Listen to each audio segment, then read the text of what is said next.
इस कहानी की शुरुआत डोरी के बचपन से होती है, जिसमें उसके माता पिता उसे सिखा रहे होते हैं कि उसे भूलने की बीमारी है जो उसे याद रखनी है। डोरी उस बात को याद रखने की पूरी कोशिश करती है और उस बात को याद रखती है। एक दिन डोरी अपने माता पिता से दूर हो जाती है और समुद्र में खोजने की कोशिश करती है, पर उन्हें ढूंढ नहीं पाती और ऐसे ढूंढते ढूंढते वह बड़ी हो जाती है। अपनी फैमिली को ढूंढते ढूंढते उसे एक दिन मर्लिन मिलता है, जो अपने बेटे नीमो को ढूंढ रहा था। जहाँ डोरी और मर्लिन पहली बार मिले थे, उसके 1 साल बाद डोरी और मर्लिन नीमो को उसके स्कूल छोड़ने जा रहे होते हैं, जहाँ डोरी भी उनके साथ चली जाती है। वहाँ एक बड़ी सी मछली छोटी मछलियों को घर वापसी का मतलब बता रही होती है। घर की कुछ यादें याद आने लगती है। वहाँ से एक बहुत बड़ा मछलियों का झुंड निकलता है। झुंड में डोरी खो जाती है और बेहोश हो जाती है। जब उसे होश आता है, तब उसे अपने घर का पता नवरत्न बीच कैलिफोर्निया याद आ जाता है, जहाँ पर डोरी बचपन में रहती थी, जहाँ पर उसके माता पिता रहते थे। घर का पता याद आने के बाद डोरी उनको ढूंढने के लिए मर्लिन और नीमो से कहती है। मर्लिन उसे समझाने की कोशिश करता है कि कैलिफोर्निया बहुत दूर है, हम उन्हें नहीं ढूंढ सकते, हम दोबारा खो जाएंगे। लेकिन डोरी नहीं समझती और मर्लिन से कहती है कि मुझे अपनी फैमिली उनके पास जाना है, प्लीज मेरी हेल्प करो, मैं उन्हें अकेले नहीं ढूंढ सकती। ये बात सुनकर नीमो भी मर्लिन को डोरी की फैमिली ढूंढने को कहता है और मर्लिन मान जाता है। उसके बाद वो तीनों डोरी के फैमिली को ढूंढने के लिए निकल जाते हैं। वो लोग एक कछुए के झुंड के साथ निकलते हैं, जो नवरत्न बीच कैलिफोर्निया जा रहा था। उसके बाद वो लोग एक जगह पहुँचते हैं जो डोरी को याद थी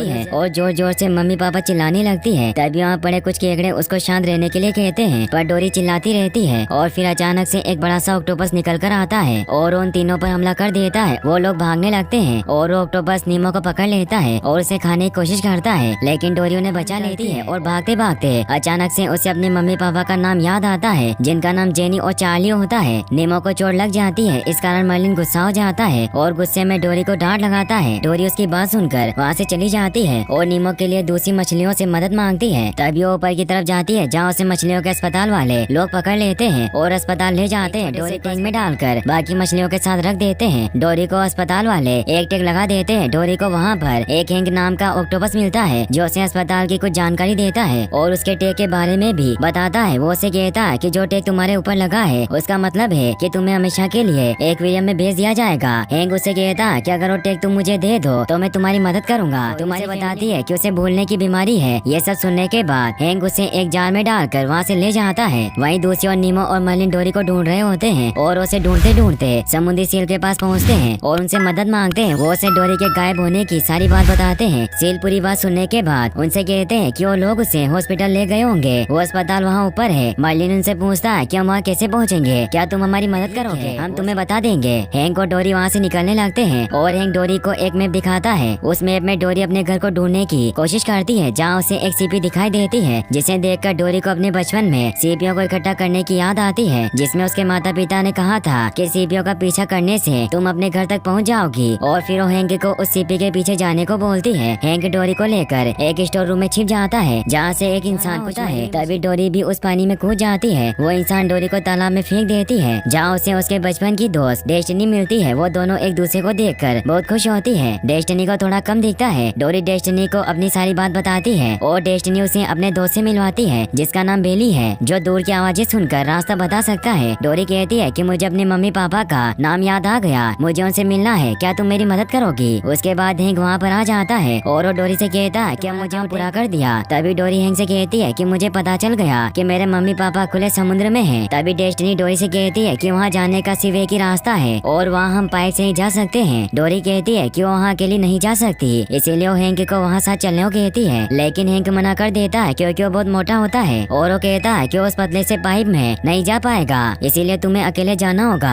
डोरी ये बात सुनकर घबरा जाती है और कहती है कि वो अकेले नहीं जा पाएगी। तभी उसे बचपन जिसमें उसके पिता ने उससे कहा था, जहाँ चाह वहाँ रहा, और वो उन्हें खुले समुद्र में ढूंढने निकल जाती है। तभी डेस्टिनी एक बिल्डिंग की तरफ इशारा करते हुए बताती है कि खुला समुद्र वहाँ है। वहीं दूसरी ओर मर्लिन और नीमो उन सील से मदद मांग रहे होते हैं। तभी वो सील एक पक्षियों के झुंड को वहाँ बुलाते हैं और कहते हैं कि पक्षी जिसका नाम बेकी होता है, वो आपको आपके दोस्त तक ले जाएगा। बेकी उन्हें एक बाल्टी में डालकर अस्पताल की ओर उड़ जाता है। हैंक और डोरी एक बच्चे को घुमाने वाली गाड़ी में बैठ जाते हैं और छिपकर खुले समुद्र की ओर निकल पड़ते हैं कि खुले आसमान का बोर्ड पढ़ते हुए जाना। तभी रास्ते में वो लोग एक बच्चे से टकरा जाते हैं और बच्चे के हाथ से पॉपकॉर्न नीचे गिर जाते हैं। वहीं दूसरी ओर से मर्लिन आ रहा होता है। बेकी उन पॉपकॉर्न को नीचे देखकर मर्लिन और नीमो को एक पेड़ पर लटकाकर पॉपकॉर्न खाने लगता है। मर्लिन उस पेड़ से उतरने की कोशिश करता है, जिसके कारण वो हवा में उछल जाता है और मर्लिन और नीमो दूर एक एक्वेरियम में जाकर गिर जाते हैं। हैंक और डोरी समुद्र को ढूंढने की कोशिश करते हैं। डोरी खुले समुद्र के साइन बोर्ड को पढ़ने की जगह दुनिया का नंबर उसकी तरफ बढ़ जाती है और गलत रास्ते चली जाती है। यहाँ पर कुछ बदमाश बच्चे उनको पकड़ने की कोशिश करते हैं। डोरी को उसके बचपन की कुछ याद आती है कि उसके माता पिता ने उसे कहा था कि बस तैरते रहना है, और उसके बाद वो दोनों तैरते रहते हैं और किसी तरह से बच्चों से बच जाते हैं और उसी रात से वो लोग खुले समुद्र तक पहुँच जाते हैं। मर्लिन बेकी को वापस बुलाने की कोशिश करता है लेकिन वो वापस नहीं आता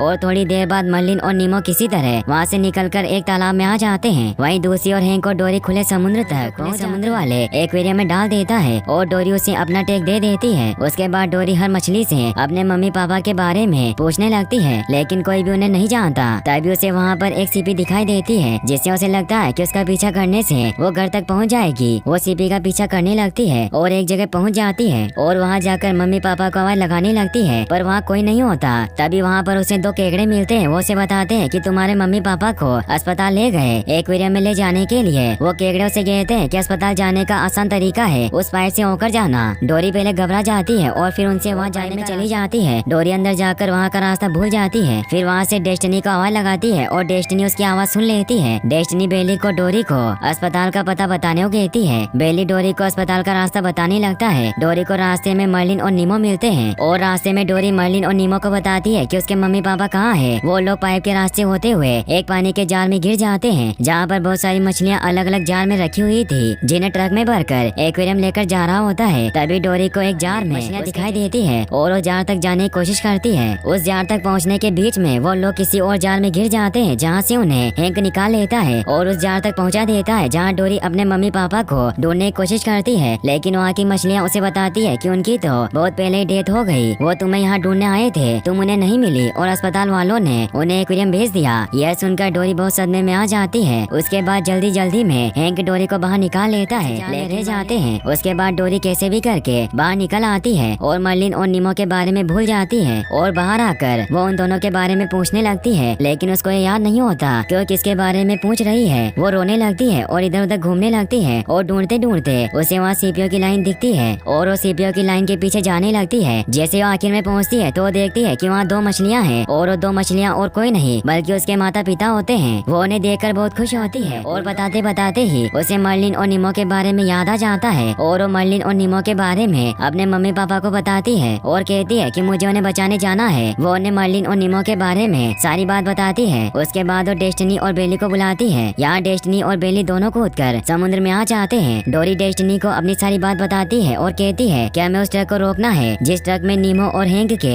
एक्वेरियम पावर से उनका पीछा करता है और वो लोग ट्रक के पीछे जाने लगते हैं। बेली कहता है कि उन्हें रोकने के लिए हमें ट्रैफिक जाम करना होगा और उन्हें रास्ते में कुछ छोटे और सुंदर जानवर मिलते हैं जिनका इस्तेमाल करके डोरी इस ट्रक में पहुंच जाती है। तभी मर्लिन बेकी को आवाज लगाता है। बेकी वहाँ जाता है। मर्लिन और नीमो को उसी बाल्टी में बिठाकर वापस समुद्र में ले आता है लेकिन डोरी वहीं ट्रक में रह जाती है। बेकी वापस डोरी को लेने आता है। हैंक डोरी से कहता है कि अब तुम्हारे जाने का समय हो गया तो डोरी से कहती है कि नहीं, तुम भी मेरे साथ चलोगे। हैंक उसे मना करता है लेकिन वो नहीं मानती। उसके बाद वो दोनों वहाँ से बाहर दरवाजा बंद हो जाता है। उसके बाद हैंक उससे कहता है कि अब हम यहाँ से नहीं निकल सकते। तभी डोरी को ट्रक के ऊपर इमरजेंसी गेट नजर आता है और उसे बाहर निकल जाते हैं और ड्राइवर की सीट पर पहुँच जाते हैं। गाड़ी का ड्राइवर चलाने लगता है। डोरी इंस्ट्रक्शन देने लगती है और वो लोग वापस समुद्र की ओर जाने लगते हैं। सामने से पुलिस वाले उन्हें पकड़ने के लिए आ रहे होते हैं लेकिन वो लोग ट्रक को लेकर समुद्र में कूद जाते हैं और वो लोग फिर खुशी खुशी अपने घर वापस लौट जाते हैं और खुशी खुशी